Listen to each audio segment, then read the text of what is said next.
तो कैसे हैं आप लोग, ये मुझे कमेंट बॉक्स में बताइए। ठीक है, आप सभी का मेरे चैनल पर विद्या करंट अफेयर्स पर स्वागत है।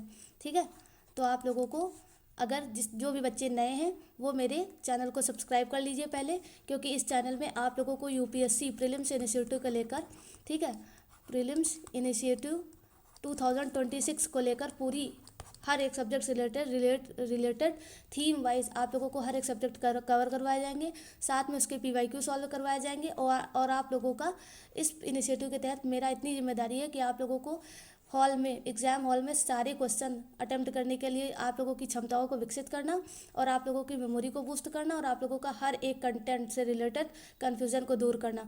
तो जिसने मेरा चैनल सब्सक्राइब नहीं किया है वो प्लीज़ मेरा चैनल सब्सक्राइब कर लीजिए और मेरे साथ जुड़ जाइए। ठीक है, क्योंकि मेरी फैमिली अभी बहुत छोटी है ना, और हम चाहते हैं कि मेरी फैमिली का हर एक मेंबर बहुत मजबूत हो, है ना, और बहुत ही अपने आप पे ब्रिलियंट हो और मेरे चैनल को, मेरी मेहनत को सपोर्ट करे और खुद की मेहनत को भी सपोर्ट करे। ठीक है, इसीलिए आप लोगों से ये एक विनम्र निवेदन है। चलिए देखिए, हम लोग अपने prelims initiative UPSC prelims initiative को लेकर कल हमने डे 17 की वीडियो अपलोड की है ना, और सब्जेक्ट टू कल से मेरा शुरू हो गया, यानी कि इससे पहले मैंने आप लोगों को पॉलिटी फुल कवर करवा दी है विथ पीवाईक्यू और सारे थीम्स उसके जितने इंपॉर्टेंट है, जितने इतने से क्वेश्चन आता है। देखो, मैंने इस इनिशिएटिव के तहत 80-20 का रूल फॉलो किया है।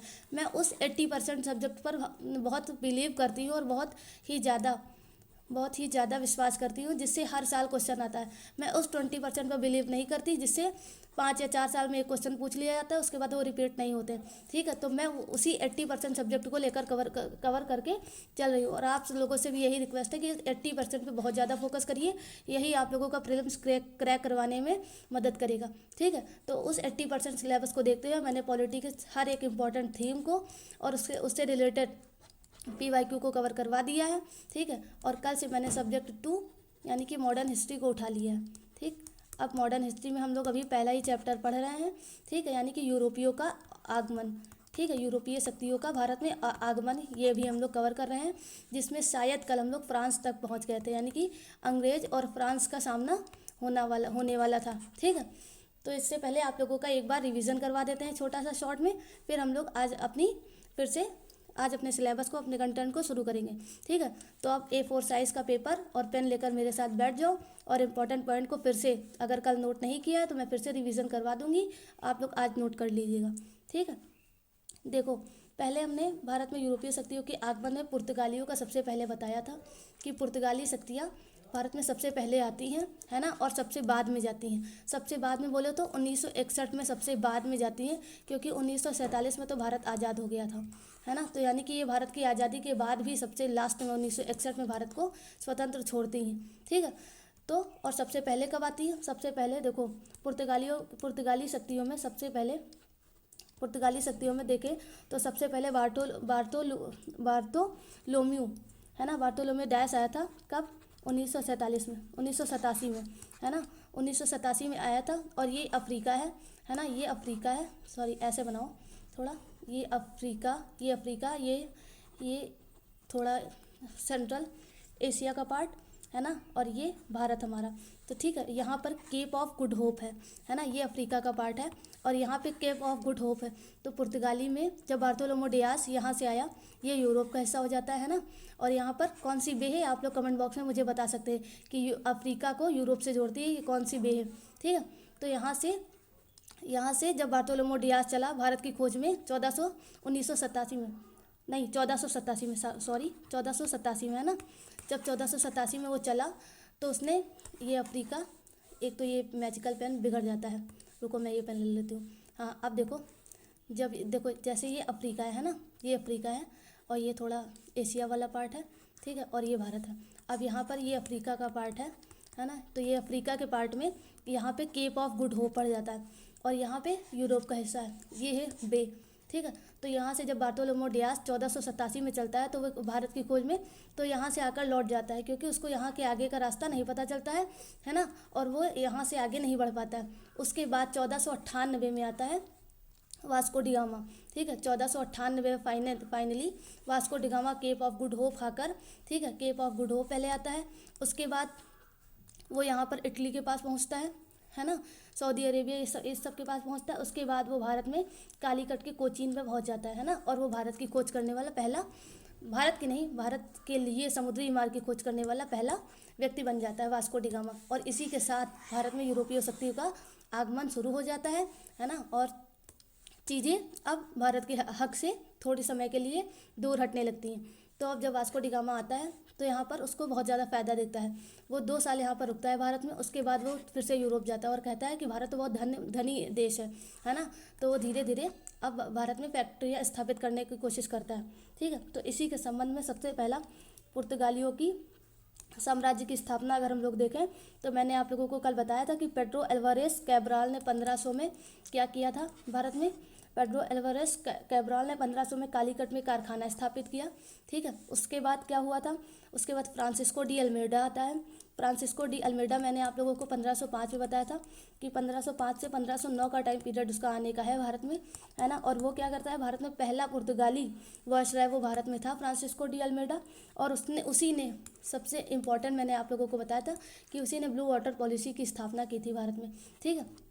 उसके बाद मैंने आप लोगों को अल्फांसो डी अबूबकर के बारे में बताया था, जिसका टाइम पीरियड आने में 1509 से और 1515 का टाइम पीरियड है। इसमें वो आता है और इसमें वो आकर भारत में क्या करता है कि 1510 में जब गोवा का ये गोवा है ना, ये गोवा में बीजापुर सुल्तान है ना, गोवा में बीजापुर सुल्तान से ये गोवा का अधिग्रहण कर लेता है यहाँ पर, है ना, वो ले लेता है अबूबकर, है ना। उसके बाद नीनो डी कुन्हा आता है। नीनो, ये मैंने आप लोगों को कल चारों के बारे में बताया था, लेकिन बस मैं एक रिवीजन करवाने के बारे में आप लोग फिर से बता ही दे रही हूँ ना।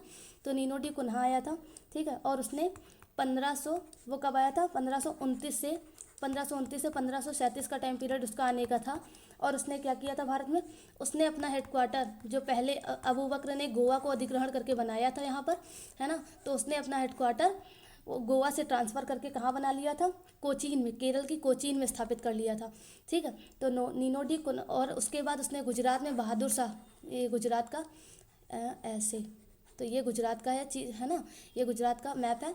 यहाँ पर उसने क्या किया था कि बहादुर शाह से बेसिन तथा दमन द्वीप पर कब्जा कर लिया था। ये इतने 4 मेंबर्स के बारे में हम लोग देखते थे, है ना। पुर्तगालियों के बारे में हम लोगों ने बात किया था। उसके बाद पुर्तगाली शक्तियों का अंग्रेज़ों से युद्ध में वो हार गई थी और उनका पतन होने लगा था धीरे धीरे। लेकिन पुर्तगालियों से हम लोगों को प्रॉफिट क्या क्या हुआ था, तो सबसे पहले बात यही इम्पोर्टेंट थी जो पुर्तगाली भारत में छोड़ के गए थे, क्योंकि 2025 का अगर प्रीलिम्स का क्वेश्चन आप लोगों ने देखा होगा तो 3 चीज़ें थी शायद, अनानास था, है ना, अनानास था, पपीता था, है ना, पपीता था, और एक चीज़ शायद कोई और थी। इन तीनों में से पूछा गया था कि कितनी चीज़ें पुर्तगाली भारत में लेकर आए थे, शायद तंबाकू थी, है ना, तंबाकू। इन तीनों चीज़ों में से पूछा गया था कि पुर्तगालिया भारत में कौन कौन सी चीज़ें लेकर आए थे। तो आप लोगों को एक लिस्ट मैं प्रोवाइड करवा दे रही हूँ, याद कर लो इसको कि क्या क्या था। देखो, आलू, टमाटर, मिर्च, काजू, अनानास, ठीक है। उसके बाद तंबाकू, है ना, तंबाकू। ये इतनी फसलें पुर्तगाली भारत में लेकर आए थे। तो जब 2025 का PYQ था उसमें क्या पूछा गया था कि पपीता, अनानास और तंबाकू। तो आप लोगों को पता होगा कि अनानास और तंबाकू आप लोगों को सामने ही दिख रहे हैं, है ना, कि वो पुर्तगाली भारत में लेके आए थे। लेकिन अगर बात पपीता की करें तो वो स्पेनिश भारत में लेकर आए थे, उसमें पुर्तगालियों का कोई योगदान नहीं है, तो वो हम लोग इग्नोर करेंगे। और ऑप्शन में 2 और 3 ऐसे करके ऑप्शन थे, तो हम लोग एलिमिनेट करके ऑप्शन सही लगा देते थे, है ना। तो पुर्तगालियों के विषय में हम लोगों को इतना ही पढ़ना था, ठीक है। बाकी पुर्तगालियों का ज़्यादा रोल हम लोगों को नहीं देखना है। फिर अगर हम लोग पुर्तगालियों के बाद अगर एक बार इससे भी देख लो, ये देख लो। अब पुर्तगालियों के बाद हम लोग डच की बात कर रहे थे। डच की जब हम लोगों ने बात की थी तो पहले डच ने क्या, एंग्लो डच प्रतिद्वंद्विता सबसे पहले हुई थी, जिसमें अम्बायना नरसंहार हुआ था 1623 में, जिसमें डचों ने 10 अंग्रेजों को मार डाला था। इसीलिए अंग्रेज डच के ऊपर गुस्सा हो गए थे, है ना, जिससे प्रतिद्वंद्विता चरम पर पहुंच गई थी। फिर उसके बाद समझौता क्या हुआ था, 1667 में एक समझौता हुआ जिसमें अंग्रेजों ने डचों को इंडोनेशिया का मसाला द्वीप, ये इतना इंडोनेशिया का पार्ट है और डचों का इंटरेस्ट भी इंडोनेशिया में ही था, है ना, मसाला द्वीप सौंप दिया था और बदले में वस्त्र व्यापार और ध्यान केंद्रित कर दिया था। कहाँ, इंडोनेशिया की तरफ, भारत से इंडोनेशिया की तरफ, है ना। उसके बाद निर्णायक अंत अगर डचों का देखा जाए तो बेदरा का युद्ध होता है। कब? 1759 का टाइम पीरियड है। बेदरा का युद्ध इंपॉर्टेंट है, याद रखना, ठीक है। जिसमें अंग्रेजों ने डच की सारी महत्वाकांक्षाओं को कुचल दिया था, यानी कि डच अब पूरा परास्त हो चुके थे अंग्रेजों से। और उसके बाद निष्कर्ष के तौर पर हम लोग क्या कहेंगे कि डचों ने अपनी प्राथमिकता बदली और भारत की अपेक्षा इंडोनेशिया के स्पाइसेस आइलैंड को महत्व दिया उन्होंने, है ना। ये स्पाइसेस आइलैंड देख रहे होगे आप लोग इंडोनेशिया का, ठीक है। तो इतनी बात आई होप आप लोगों को समझ में आ ही गई होगी, है ना। अगर भारत के सापेक्ष में डचों का देखा जाए तो भारत में पूर्व पूर्व पूर्व यानी कि पूर्व दिशा की बात कर रही हूँ मैं। पूर्व में पहला डचमैन, है ना, कौन सा था? कार्नेलिस दी हाउटमैन। इसने 1596 सुमित्रा और बैंटम पर पहुंचने के लिए डचमैन ये पहला था। उसके बाद Dutch east India company Bharat में कब आई? 1602 में स्थापित हुई, है ना, भारत में। और इसने युद्ध छेड़ने, संधि करने, भूमि अधिग्रहण करने की शक्तियाँ इसको दी गई थी, ठीक है। और भारत में पहला कारखाना इसने 1605 ईस्वी में मसूलीपट्टनम आंध्र प्रदेश में खोला। ये आंध्र प्रदेश का पार्ट है और यहाँ पर ही मसूलीपट्टनम है, ठीक है। तो डचों का पहला कारखाना आप लोग 1605 में मसूलीपट्टनम आंध्र प्रदेश याद रखोगे, ठीक है। फिर अन्य महत्वपूर्ण कारखाने अगर हम लोग डच की देखें तो पुलिकट है ना, पुलिकट है। इसका टाइम पीरियड क्या है? इसका टाइम पीरियड 1609 का टाइम पीरियड है। सूरत है, सूरत जो कि गुजरात में है ना, 1616 का टाइम पीरियड इसका है। उसके बाद चिंसूरा को मैं देखूंगी, है ना, मतलब चिंसूरा था जो कि 1653 में इसमें कारखाना अपना स्थापित किया था। उसके बाद पटना और कोचीन था, है ना। तो इतनी चीज़ें। सबसे इम्पोर्टेंट क्या ही है? सबसे इम्पोर्टेंट यही देखना कि डच जो थे वो आंध्र प्रदेश के मसूलीपट्टनम में 1605 में सबसे पहली कारखाना उन्होंने खोला था। तो सबसे इम्पोर्टेंट तो यही बात हो जाती है ना। और उसके बाद व्यापारिक वस्तुएं अगर हम लोग देखें, स्टार लगा के लिख लेना। व्यापारिक वस्तुएं अगर हम लोग देखें तो नील वस्त्र, रेशम, सोरा, ठीक है, सोरा। फिर अफीम और चावल, है ना, अफीम और चावल। इतनी चीज़ें डचों द्वारा भारत में लाई क्या गई थी, मतलब इतनी चीज़ों का व्यापार होता था, ठीक है। तो इतना आप लोग डच के विषय में याद रखोगे, ठीक। फिर आगे देख लेते हैं डच के बारे में। उसके बाद डच की कहानी यहीं से ख़त्म हो जाती है, क्योंकि मैंने आप लोगों को अंतिम कहानी डचों की बताई है। बेदरा का युद्ध 1759, याद रखना, यहीं से इनका काम तमाम कर दिया गया था अंग्रेजों के द्वारा, ठीक। फिर अब हम लोग ईस्ट इंडिया कंपनी, जो कि सबसे ज़्यादा इंपॉर्टेंट है और सबसे ज़्यादा सालों तक इसी ने भारत पर राज किया है, इसी के बारे में और इसी के सापेक्ष सभी को लेकर पढ़ेंगे। क्योंकि ईस्ट इंडिया कंपनी को सबसे ज़्यादा टक्कर देने वाला कौन था? वो फ्रांसीसी था, है ना। तो फ्रांसीसी कंपनी को ईस्ट इंडिया कंपनी के टक्कर के बारे में साथ में दोनों को एक साथ ही कंपैरिजन करके मैं पढ़ाऊँगी, ठीक। तो अब थोड़ा और एक्टिव होने की आप लोगों को ज़रूरत है, ठीक है। फिर देखिए, अब अगर हम लोग अंग्रेज़ों की बात करें, अब यहीं से मैं कल शायद मैंने वीडियो अपनी क्लोज़ की थी, ठीक है। तो अब यहाँ से आप लोग थोड़ा और एक्टिव हो जाइए, ज़्यादा एक्टिव हो जाइए, है ना। तो देखिए, एक विशाल शक्ति का जन्म, यानी कि अंग्रेज़ों के लिए एक विशाल शक्ति का जन्म बोला गया था। तो ब्रिटिश ईस्ट इंडिया कंपनी, है ना, 1599 से 1600 में देखेंगे। देखो 1600 में इन लोगों ने, ईस्ट इंडिया कंपनी ने क्या किया था कि महारानी एलिजाबेथ, है ना, एलिजाबेथ से प्रथम चार्टर लेकर वो लोग भारत में आए थे, है ना। ईस्ट इंडिया कंपनी पहली बार 1600 में वो लोग भारत में आई। और इसकी कूटनीति क्या थी? इन लोगों ने कूटनीति क्या बनाई कि पहले जो है कैप्टन हॉकिंस की अगर हम लोग बात करें तो जहांगीर के दरबार में आता है, ठीक है। कैप्टन हॉकिंस 1609 में सूरत में कारखाना स्थापित करने की अनुमति लेने जहांगीर के दरबार में कैप्टन हॉकिंस आता है ना। तो कैप्टन हॉकिंस को इसने, उसके बाद क्या होता है, फिर सर थॉमस रो आते हैं 1615 से 1619 के टाइम पीरियड में। मुगल साम्राज्य से विभिन्न हिस्सों में कारखाने खोलने और व्यापार करने की शाही फरमान प्राप्त किया, है ना। देखो, पहले कैप्टन हॉकिंस जहांगीर के दरबार में आता है तो उसको भगा दिया जाता है ना, जहांगीर उसको भगा देता है, उसको परमिशन जहांगीर नहीं देता है। लेकिन उसके बाद कुछ टाइम पीरियड के बाद, ये देख लीजिए आप लोग, ये 1609 का टाइम पीरियड है और ये फिर 1615 से 19 का टाइम पीरियड है, यानी कि 5-6 सालों के बाद फिर जब सर थॉमस रो आते हैं, उन्होंने मुगल साम्राज्य से शाही फरमान प्राप्त कर लिया था व्यापार करने के लिए, है ना। तब जहांगीर ने इसको परमिशन दे दी थी। उसके बाद क्या होता है, फिर आरंभिक विस्तार ईस्ट इंडिया कंपनी का भारत में होना शुरू हो जाता है, ठीक है। और उसके तहत क्या होता है कि सूरत, आगरा और अहमदाबाद और भड़ोच में इन्होंने कारखाने स्थापित किए ईस्ट इंडिया कंपनी ने, है ना। तो आप लोग इतनी बात रिमेंबर रखोगे।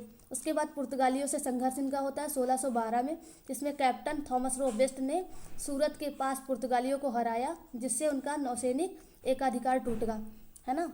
तो इतनी बात आप लोग याद रखोगे। उसके बाद 2-3 पॉइंट और देख लीजिए, जिसमें एक था हुगली फैक्ट्री, है ना।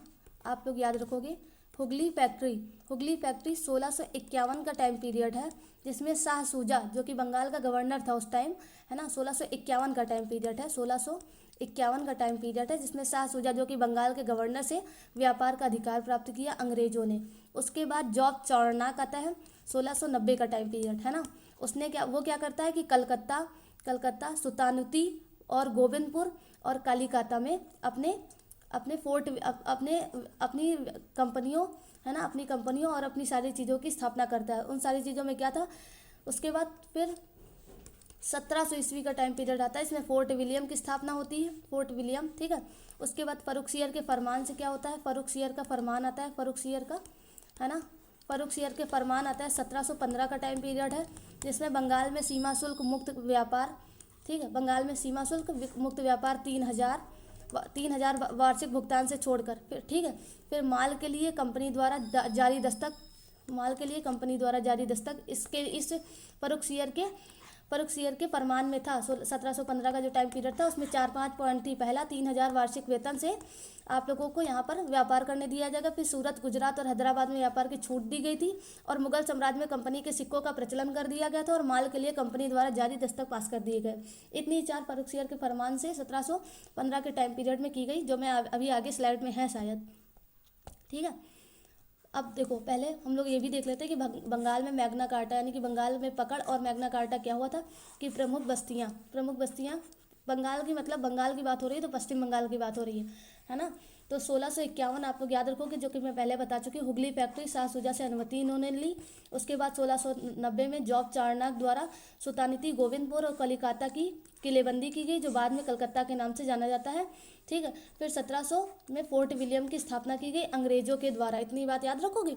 उसके बाद गेम चेंजर मूवमेंट क्या था कि फर्रुखसियर का फरमान, जो कि अभी चारों पॉइंट मैं लोगों को बता चुकी हूँ। एक बार फिर से देख लो कि फर्रुखसियर का फरमान 1715 में था। इसमें कंपनी का मैग्ना कार्टा कहा जाता था। इसमें बंगाल में सीमा शुल्क मुक्त व्यापार मात्र 3000 वार्षिक भुगतान पर था। फिर दस्तक क्या था, यानी कि जारी करने का अधिकार था, और मुगल साम्राज्य में कंपनी के सिक्कों की मान्यता इससे दी गई थी, ठीक है। अगर इजी लैंग्वेज में देखो तो मुगल साम्राज्य में कंपनी के सिक्कों का प्रचलन करने की अनुमति इस फरमान के तहत दी गई थी। आप लोग इतनी बात आई होप याद रखोगे, ठीक है। देखो, एक स्टोरी वे में याद रखो, इजी तरीके से पढ़ा रहे हैं, आराम से सुनते जाओ, ठीक है। उसके बाद अगर देखें तो हम लोग मुख्य चुनौतियों की बात करें तो भारत में फ्रांसीसियों का आगमन, ये अंग्रेजों के लिए सबसे बड़ी चुनौती था, है ना। यानी कि ईस्ट इंडिया कंपनी के लिए अगर सबसे बड़ा रोड़ा भारत के अंदर बना तो वो फ्रांसीसी कंपनी बनी, है ना। तो उसके बारे में हम लोग अच्छे से पढ़ेंगे। तो फ्रांसीसी कंपनियों की स्थापना के बारे में अगर हम लोग बात करें तो 1664, है ना, 1664 का टाइम पीरियड है, जिसमें लुई 14वां के मंत्री कोलबर्ट द्वारा कंपनी देश इंडियस ओरिएंटस की स्थापना, यानी कि ये जो नाम है ये फ्रांसीसी कंपनी का नाम था, देश इंडियस ओरिएंटल्स की स्थापना पूर्ण राज्य नियंत्रित में की गई थी, है ना। इतनी बात याद रखोगे। फिर अगर प्रमुख केंद्र की हम लोग बात करें तो 1617 में फ्रैंकोइस कैरन द्वारा सूरत में पहली फैक्ट्री फ्रांसीसियों द्वारा स्थापित की गई थी। अब ये बात याद रखो, देखो सूरत जगह याद रखनी है, पहली फैक्ट्री याद रखनी है, 1667 का टाइम पीरियड याद रखना है, ठीक है। उसके बाद 1674 का टाइम पीरियड आता है, जिसमें फ्रैंकोइस मार्टिन ने पांडुचेरी की स्थापना की, जो कि भारत में फ्रांसीसी शक्ति का प्रमुख केंद्र बनी, ठीक है। उसके बाद 1673 का टाइम पीरियड आता है, जिसमें चंद्रनगर, यानी कि बंगाल में शाइस्ता खां, चंद्रनगर बंगाल में शाइस्ता खां मुगल गवर्नर, जो कि मुगल गवर्नर थी, ठीक है, द्वारा बस्ती बनाने की अनुमति प्रदान की गई इनको 1673 में चंद्रनगर बंगाल में, ठीक है। फिर अगर हम लोग पुनर्गठन की बात करें तो 1720 में perpetual company of the Indies का गठन 1720 से 1742 के बीच में लेनोर और डुमास ने फ्रांसीसी बस्तियों को मजबूत किया। इतना काम फ्रांसीसी कर रहे थे भारत में आकर, है ना। उसके बाद अगर हम लोग फ्रांसीसी की शुरुआती असफलताएं देखें तो 1688 का टाइम पीरियड जो है उसमें डच और फ्रांसीसियों के बीच युद्ध हुआ और डचों ने पांडिचेरी पर कब्जा करके 1693 में कब्जा कर लिया। इतना पहला पॉइंट था। उसके बाद अगर हम लोग देखें तो 1697 का टाइम पीरियड है। उसमें क्या हुआ कि रिस्विक की संधि, याद रखो रिस्विक, है ना, रिस्विक की संधि द्वारा पांडिचेरी को पुनः बहाल कर लिया गया। किसने बहाल कर लिया पुनः? फ्रांसीसियों ने, डच से, है ना। लेकिन डचों ने इसे 1699 तक अपने कब्जे में रखा, ठीक है। उसके बाद स्पेनिश उत्तराधिकार युद्ध हुआ। स्पेनिश, है ना, स्पेनिश उत्तराधिकार युद्ध होता है कब? 1701 से 1714 तक। याद रखो और मेरे साथ लिखते जाओ। कब स्पेनिश युद्ध उत्तराधिकार युद्ध कब होता है? 1701 से 1714 तक, जिसमें क्या होता है, ठीक है, लिखते जाओ। अगर आप लोगों को मेरी स्पीड तेज लग रही है तो मैं तो अभी तो थोड़ा स्लो हो जा रही हूँ, ठीक है, लेकिन आप लोग वीडियो पॉज करके भी लिख सकते हो, ठीक है। तो उसके बाद स्पेनिश उत्तराधिकार जो युद्ध हुआ 1701 से 1714 में, जिसमें फ्रांसीसियों को सूरत, है ना, मसूलीपट्टनम और बंटम को छोड़ने के लिए मजबूर कर दिया गया, है ना, कर दिया गया। उसके बाद 1706 का टाइम पीरियड आता है, जिसमें क्या था कि फ्रैंकोइस मार्टिन की मृत्यु और फ्रांसीसी स्थिति कमज़ोर हो गई, ठीक, 1706 में। उसके बाद क्या होता है, फिर हम लोग पांडिचेरी फ्रांसीसी शक्ति का मुख्य केंद्र अगर हम लोग देखें तो शेर खान लोदी 1773 का टाइम पीरियड है, जिसमें बीजापुर के गवर्नर थे, उन्होंने पांडिचेरी के लिए भूमि प्रदान की थी, ठीक है। फ्रांसीसी कंपनी का अगर हम लोग पुनर्गठन देखें तो 1720 का टाइम पीरियड है, जिसमें इसका नाम बदलकर परपुचुअल कंपनी ऑफ द इंडीज़, ये तो आप तो लिखा ही है ना, इंडीज़ कर दिया गया था। बस इतनी ही बात हम लोग फ्रांसीसियों में याद रखेंगे। फिर अगर हम लोग आंग्ल फ्रांसीसी संघर्ष की पृष्ठभूमि देखें तो यही इम्पोर्टेंट है, ठीक है। और इसी को, ठीक है, देखो इसमें पहला देखो यूरोपीय संदर्भ में क्या था कि ऑस्ट्रियाई उत्तराधिकार युद्ध ने यूरोप में दोनों देशों के शत्रुओं को बना दिया था, जिसका प्रभाव भारत में भी था, ठीक है। यानी कि यूरोप में संघर्ष हो रहा था और प्रभाव उसका भारत में भी आ रहा था, क्योंकि ये सब यूरोपीय भारत में ही तो धमकच्चर मचा रहे थे, मतलब वहाँ पर भारत में क्या कर रहे थे? अव्यवस्था फैला रहे थे, है ना। तो ठीक है, फिर यूरोपीय हम लोगों ने देखा। उसके बाद भारतीय संदर्भ में अगर हम लोग देखें तो भारतीय संदर्भ में राजनीति अस्थिरता आ गई थी उस टाइम पे, है ना। तो ये टाइम पीरियड था 1740 के दशक में दक्षिण भारत में राजनीतिक शून्यता थी, जो कि स्थितियाँ और परिस्थितियों को देखकर ही पता चल रहा है ना। जिसमें पहला क्या था कि निजाम आसफ जाह की मृत्यु के बाद हैदराबाद और कर्नाटक में उत्तराधिकार के लिए संघर्ष हो रहा था, है ना। हैदराबाद जो कि यहाँ पर तेलंगाना में और कर्नाटक, ये दोनों आपस में अगली बगली जो है सत्ता के लिए लड़ाई चल रही थी। इसमें महत्वाकांक्षा क्या थी? जो कि डुप्ले था, जो कि फ्रांसीसी गवर्नर बहुत ज़्यादा रणनीतिक था, बहुत ज़्यादा चतुर चालाक इसको माना गया है। और फ्रांसीसियों को बहुत ऊपर तक जो है बढ़ाने के लिए डुप्ले का बहुत बड़ा योगदान था, लेकिन डुप्ले पर कंपनियों का विश्वास नहीं रहा। इस वजह से फ्रांसीसी कंपनी अंग्रेज़ों से भी मात खा गई। अगर माना जाता है कि अगर डुप्ले रहता तो फ्रांसीसी कंपनी अंग्रेज़ों की जगह शायद भारत में जो है अपना सत्ता स्थापित करने के लिए मानी जाती। तो अगर हम लोग महत्वाकांक्षा की बात करें तो डुप्ले की राजनीतिक सत्ता हासिल करने की इच्छा बनाम अंग्रेज़ों की व्यवहारिक हित, है ना, इतनी बात थी। उसके बाद अब डुप्ले की कहानी प्रथम कर्नाटक युद्ध से शुरू होती है। प्रथम कर्नाटक युद्ध का टाइम पीरियड आप लोग याद रखोगे 1746 से 1748 का टाइम पीरियड है।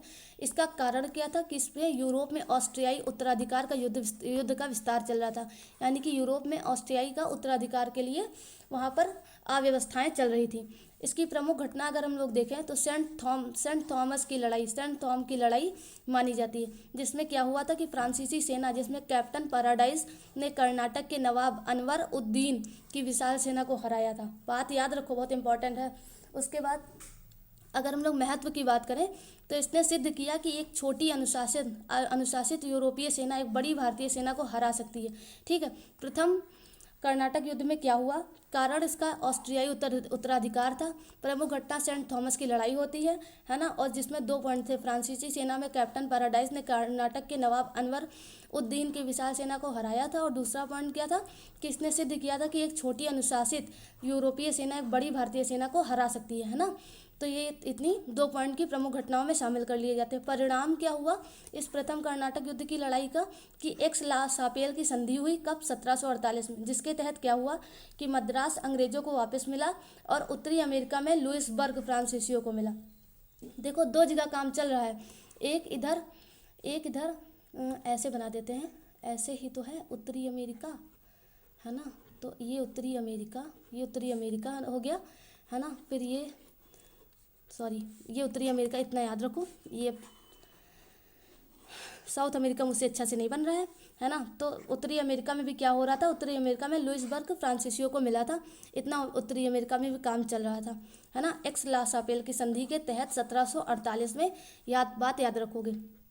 फिर अगर हम लोग नेक्स्ट स्लाइड पर मूव करें तो क्या होता है, द्वितीय कर्नाटक युद्ध की बात आ जाती है। कब 1749 से 1754 का टाइम पीरियड है, याद रखो, बहुत इंपॉर्टेंट है ना। जिसमें इसको प्रॉक्सी वॉर के नाम से जाना जाता है, जिसमें पहला 2 गुट, अगर आपस में 2 गुटों के बीच तो ही लड़ाई होती है, तो जिसमें पहला फ्रांसीसी गुट था और दूसरा अंग्रेज गुट था। अगर हम लोग फ्रांसीसी गुट की बात करें तो फ्रांसीसी गुट में कौन कौन सा था, मुजफ्फर जंग जो कि हैदराबाद का नवाब था। उसके बाद चंदा साहब जो कि कर्नाटक के नवाब थे, ये फ्रांसीसियों की तरफ थे। और अंग्रेजी गुट में नासिर जंग, ये लोग सपोर्ट किसको कर रहे थे, तो फ्रांसीसी इन 2 को सपोर्ट कर रहे थे उस युद्ध के तहत। और अंग्रेज जो है वो इन दोनों को, अब जो है लड़ाई इन दोनों के बीच की थी, लेकिन जब भारत में कर रहे हैं तो किसी के कंधे पे बंदूक रख के दागनी पड़ेगी ना। तो इन्होंने बोला कि भाई हम तुम लोगों का सपोर्ट करेंगे, और इन्होंने बोला हम तुम लोगों का सपोर्ट करेंगे। और इन लोगों के सपोर्ट के चक्कर में बाद में तो ये लोग भी नहीं रहते, है ना, लेकिन आपस की भी लड़ाई कर लेते हैं और इन दोनों को भी ख़त्म कर देते हैं। यही इन लोगों की चालाकी का नतीजा होता था। तो अंग्रेज़ों की तरफ कौन था, नासिर जंग यानी कि हैदराबाद से था, और अनवर उद्दीन। सिर्फ सत्ता की लड़ाई है, इन लोगों के लिए भी आपस में सत्ता की लड़ाई चल रही थी, इन लोगों में और इन लोगों में भी, ठीक है। लेकिन इन लोगों का काम क्या था कि पहले इन लोगों के लिए लड़ाई करके अब इन लोगों का विश्वास जीतते थे, उसके बाद इन लोगों को भी ख़त्म कर देते थे और आपस में जो क्षेत्र चाहिए होता उसका अधिग्रहण कर लेते थे। इतनी ही लड़ाई थी, है ना। तो फिर अंग्रेजी गुट में दूसरा गुट कौन था, अनवर उद्दीन का मोहम्मद अली कर्नाटक में थे, है ना। तो प्रमुख घटनाएं इसकी क्या होती हैं, द्वितीय कर्नाटक युद्ध की, जो कि 1749 का 1754 का टाइम पीरियड है, जिसमें अंबूर की लड़ाई 1749 में याद रखोगे, जो कि अनवर उद्दीन जिसमें मारा गया था, यानी कि ये इसमें मार दिया गया क्योंकि इस टाइम डुप्ले है इनके पास, और जब तक डुप्ले है तब तक फ्रांसीसी बहुत मजबूत थे, है ना। फिर दूसरी घटना क्या हुई, क्लाइव मास्टर स्ट्रोक हुआ, जिसमें रॉबर्ट क्लाइव ने केवल 210 सैनिकों के साथ अरकाट पर कब्जा कर लिया और 53 दिनों तक घेराबंदी झेली, है ना। तो ये एक इम्पॉर्टेंट घटना मानी जाती है। फिर परिणाम क्या हुए द्वितीय कर्नाटक युद्ध के, परिणाम क्या हुए, पांडिचेरी की संधि हुई 1754 में, जिसमें डुप्ले को वापस बुला लिया गया। अब यहाँ से ही फ्रांसीसी कमज़ोर हो गए और अंग्रेज़ भारत में जीत गए। जब डुप्ले की कुछ नादानियों की वजह से, मतलब कुछ चीज़ें डुप्ले समझ में नहीं आया, उसको समझ नहीं पाया, तो उसने कुछ छोटी सी गलती कर दी जिससे उसने विश्वास खो दिया। उसने नहीं खोया, इन्होंने उस पर विश्वास करना बंद कर दिया, ठीक है। और डुप्ले को वापस बुला लिया, जिसमें अंग्रेज़ों का प्रभाव फिर बढ़ जाता है यहाँ से। फिर जब तृतीय कर्नाटक युद्ध आता है 1758 से 1763 का टाइम पीरियड, जो कि अंतिम निर्णय था, और अंतिम निर्णय में क्या ही होता है कि अंग्रेज जीत ही जाते हैं ना। और अंतिम निर्णय में कारण क्या बना कि यूरोप में 7 वर्षीय युद्ध चल रहा था, ठीक है, जिसमें निर्णायक लड़ाई थी वांडीवास की लड़ाई 1760 में, है ना। इसके बाद क्या था, अंग्रेजी जनरल सर आयरकूट, है ना, उसने फ्रांसीसी जनरल काउंट डी लाली को बुरी तरह हराया, ठीक। उसके डुप्ले को बुलाकर उन्होंने काउंट डी लाली को भेजा था, है ना। तो काउंट डी लाली एकदम बेवकूफ़ था, है ना। तो उसने अंग्रेजी जनरल सर आयरकूट ने फ्रांसीसी जनरल काउंट डी लाली को हराकर बुरी तरह हराया।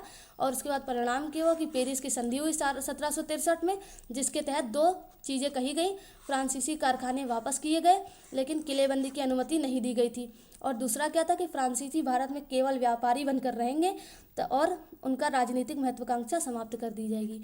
अब ये बहुत बड़ी थिंग थी उस टाइम अंग्रेज़ों के लिए, है ना, कि वो पुर्तगालियों को भगा चुके हैं, डच को हरा चुके हैं और फ्रांसीसियों को भी हरा चुके हैं ना।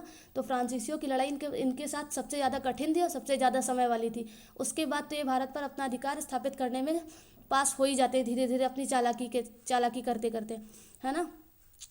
उसके बाद अगर हम लोग संक्षिप्त अध्याय देखें तो डेनिश कंपनी के बारे में पढ़ लेते हैं। इसकी स्थापना 1616 में डेनिश ईस्ट इंडिया कंपनी की स्थापना हुई, जिसमें प्रमुख बस्तियां ट्रांकोवार तमिलनाडु में थी, जो कि इसने पहले बसाई थी, यही याद रखो।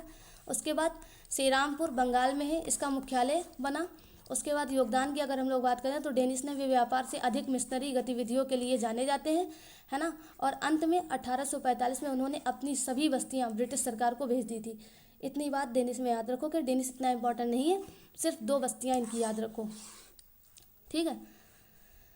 फिर ब्रिटिश सफलता के कारण की अगर हम लोग बात करें तो संरचना और नौसेना, ब्रिटिश सफलता के कारण तो देखने ही पड़ेंगे। इसमें क्या बोला जाता है कि कंपनी की प्रकृति जो देखो कि ब्रिटिश कंपनी निजी ट्रेडिंग कंपनी यानी कि प्राइवेट है ना, जिसमें निदेशक मंडल द्वारा संचालित होती है और त्वरित निर्णय लेने में ये अपनी क्षमतावान यानी कि अपनी स्वायत्ता दिखाती है त्वरित निर्णय लेने में। उसके बाद फ्रांसीसी कंपनी क्या थी, जो कि हारी थी इनसे, वो राज्य नियंत्रित कंपनी है यानी कि राजाओं द्वारा संचालित होती है, यानी कि सरकारी कंपनी है ना। उसमें लाभांश की कमी और सरकारी हस्तक्षेप ज़्यादा है ना। अब प्राइवेट और सरकारी में कुछ ना कुछ तो अंतर होता ही है। प्राइवेट की व्यवस्थाएं ज़्यादा अच्छी होती हैं, है ना, और सरकारी की व्यवस्थाएं कम अच्छी होती हैं। हम लोग अपने सामाजिक स्तर पर भी चीज़ें देखते हैं, है ना। फिर नौसैनिक सर्वोच्चता की अगर हम लोग बात करें तो ब्रिटिश रॉयल नेवी सबसे बड़ी और उन्नत थी, ठीक है। और ट्रफलगर की जीत 1805 ने स्पेन और फ्रांस को हराया था। फिर बेहतर जहाज़ों की अन्य आपूर्ति लाइन को बनाए रखा था। इतनी इनकी सफलता के कारण हैं और इनके मजबूत पक्ष भी हैं अंग्रेजों के, ठीक है। फिर अगर दूसरे कारण देखा तो अर्थव्यवस्था और तकनीक क्या है कि औद्योगिक क्रांति जब 18वीं सदी में हुई थी, उसमें अंग्रेजों ने नई मशीनें बनाई, spinning jenny, steam engine, power loom, ये सब अंग्रेज बना रहे थे यूरोप में। उनका उत्पादन बढ़ाया 18वीं औद्योगिक क्रांति में, ठीक है। कपड़ा और धातुक्रम की तकनीक को बढ़ाया अंग्रेजों ने, ठीक है। उसके बाद अगर अर्थव्यवस्था के मामले में हम लोग देखें तो ऋण बाजार और बैंक में बैंक ऑफ इंग्लैंड 1694 में दुनिया का पहला केंद्रीय बैंक था, बात याद रखो, ठीक है। फिर सरकार युद्धों के लिए वित्त पोषण के लिए जनता से ऋण यानी कि बॉन्ड ले सकती थी, ये इसका नियम था। और फ्रांस और स्पेन यानी कि दिवालियापन के कगार पर थे, ठीक, इतनी बात याद रखोगे। फिर उसके बाद नेतृत्व और स्थिरता की अगर हम लोग बात करें तो सक्षम नेतृत्व था। ब्रिटेन के पास सर आयरकूट डुप्लेस तो कम ही चालाक था, यानी कि ज़्यादा रणनीतिक था, लेकिन जब अब डुप्लेस चला गया था तो हाँ भाई कह सकते हैं कि लाली से ज़्यादा ये चालाक था, यानी कि ज़्यादा रणनीतिक था, है ना। तो आयरकूट, मेजर स्ट्रिंगर लॉरेंस और रॉबर्ट क्लाइव जैसे कुशल कमांडर अंग्रेज़ों के पास थे, ठीक है। पहली बात तो भरोसा करने की होती, अंग्रेज़ों ने अपने जितने भी व्यक्ति थे उन सब पे भरोसा किया। फ्रांसीसी ने अपने सारे व्यक्तियों पर भरोसा नहीं किया, और भरोसा जब कम हो जाता है तो हार तय हो जाती है ना, तो हार पक्की हो जाती है। यानी कि बिलीव बहुत बड़ी चीज़ है। अगर आप जो चीज़ चाहते हो उसके बारे में बिलीव कर सकते हो, आपको अंदर से आ रहा है, आपको अंदर से लग रहा है कि हाँ मैं ये पाना चाहता हूँ, मैं बिलीव करता हूँ, तो आप पा जाओगे। और नहीं लग रहा है, शक की चीज़ें आ रही हैं, तो मुश्किलें खड़ी हो सकती हैं, है ना। तो बात थी विश्वास की। फ्रांसीसियों ने अपने आदमियों पर, अपने मेंबर्स पर विश्वास नहीं किया। अंग्रेज़ों ने दृढ़ संकल्प दिखाकर विश्वास कर लिया। उसका नतीजा तो जानते ही हैं सब लोग, है ना। फिर क्या था, ब्रिटेन में 1688 की गौरवशाली क्रांति के बाद स्थिरता थी, और फ्रांस में 1789 के हिंसक क्रांति से जूझ रहा था। ये 2 बातें ब्रिटेन वर्सेस फ्रांस में हम लोग याद रखेंगे, है ना। फिर धार्मिक नीति में अगर हम लोग बात करें तो ब्रिटिश जो थे वे व्यापार पर ध्यान केंद्रित करते थे, धर्म परिवर्तन में कम रुचि करते थे, लेकिन पुर्तगाली धर्म प्रचार के कारण स्थानीय शासकों के अलोकप्रिय थे। बात अगर ब्रिटेन और पुर्तगाली की बात की जाए तो पुर्तगालियों की पतन का कारण ये भी था कि वे भारत में आकर धर्म स्थानांतरण करवाने में पड़ गए थे, है ना। और अंग्रेजों ने धर्म के बारे में जरा सी भी रुचि शुरू से ही नहीं ली थी, ठीक। तो इतनी बात याद रखोगे। फिर अगर हम लोग निष्कर्ष के तौर पर देखें तो एक नए युग का सूत्रपात इसके बाद होता है, जिसमें 1763 की पेरिस की संधि होती है, ठीक है।